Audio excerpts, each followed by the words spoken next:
بچه‌ها می‌خوایم حرکت دمبل تک هم رو اجرا کنیم، ولی با چند تا تکنیک متفاوت که بتونیم عضله رو کامل توی کشش ببریم و کامل بتونیم اون درگیری لازم رو روی عضله ایجاد کنیم. حالا میثم اجرا میکنه، من با توجه به اجرای میثم باز براتون توضیح میدم که به چه صورت میتونید فشار لازم رو روی عضله وارد کنید و یه چند تا تکنیک که تا حالا فکر نمی‌کنم کسی در رابطه باهاش صحبت کرده باشه.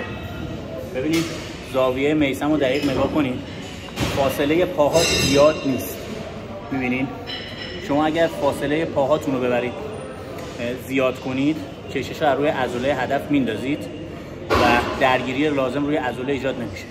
و گزینه بعدی این که میثم دمبل رو بلند کن.